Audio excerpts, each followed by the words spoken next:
The Austin real estate market is overheated, but will there be a crash? That's the question I want to try to answer in this channel. So a recent article was published by the Home Buying Institute asking that very question, and I want to share some of the key points with you from that article and add some color myself to it. If this is your first time to my channel and you want to know everything there is to know about living, working, and playing here in Cedar Park, Texas, you've come to the right place. And I hope that before you leave that you will subscribe and hit the bell.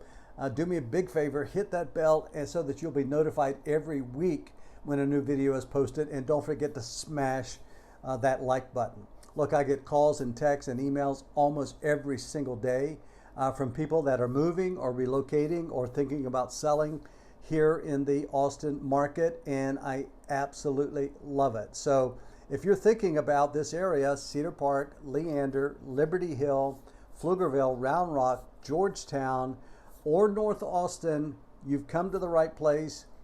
Look down in the description below. You can call me, text me, email. Heck, I don't care. Send me a carrier pigeon. And remember, I've got your back. But let's get into today's topic.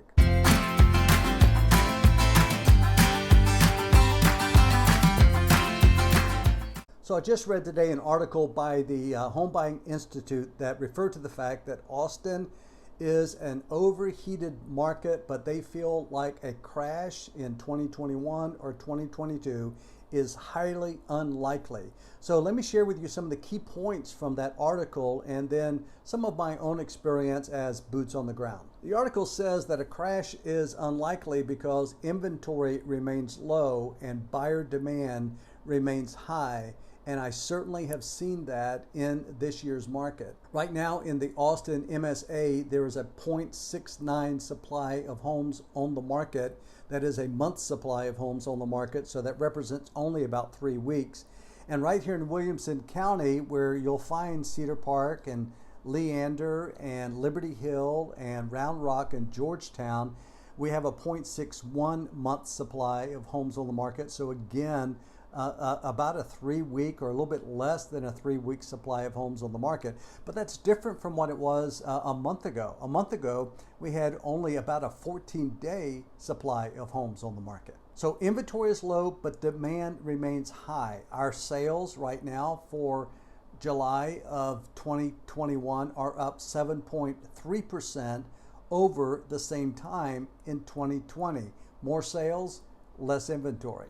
Next, the Home Buying Institute believes that we're going to move from a sizzling hot market, an overheated market, to a gradual cooling market.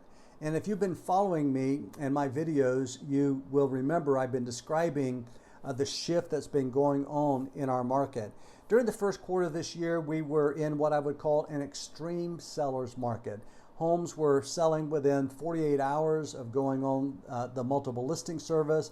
They would receive multiple offers, 10, 20, 30 multiple offers, and selling 10, 20, 30% above the asking price. Those days are behind us. We are in right now what I would call a strong seller's market. As a matter of fact, homes right now are selling about 106.9% of the asking price, but that's even a little bit less than it was 2 weeks ago, where the average was 110% of the asking price. So we're beginning to see a gradual cooling. If this continues, we're going to move into a seller's market, and who knows, maybe eventually get to what would be a neutral market between buyers and sellers.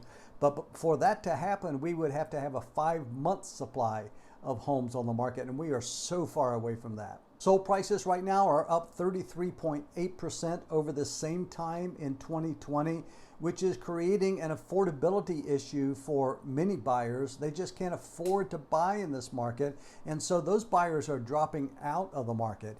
If that trend continues, then that means that there's going to be less demand. So even though inventory is low, it will result in a gradual cooling of our market to some degree. So what do we expect about home prices? Well, here we are in the middle of, or just past the middle of 2021, and everybody that I talk to expects our Austin home prices to continue to rise through 2022. Now, if you look at the history of home prices in the United States, price appreciation has been about 3 to 5% per year.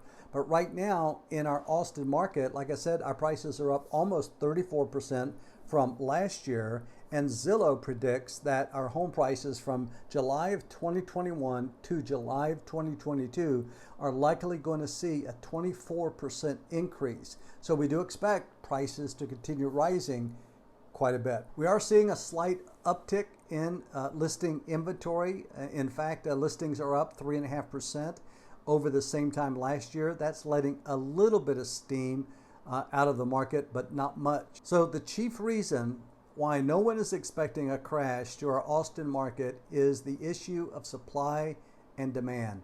Low inventory, strong demand. We see nothing that's going to change that on the horizon. It would have to take something like a 9/11 event or some shock to the economy to make any difference in the direction that the market is heading right now. So hey, if you like what you hear on my channel, would you please do me a favor? It would mean so much to me if you would subscribe and hit the bell so that you'll be notified whenever a new video goes up every week. And don't forget to smash that like button. It will help other people find my channel too.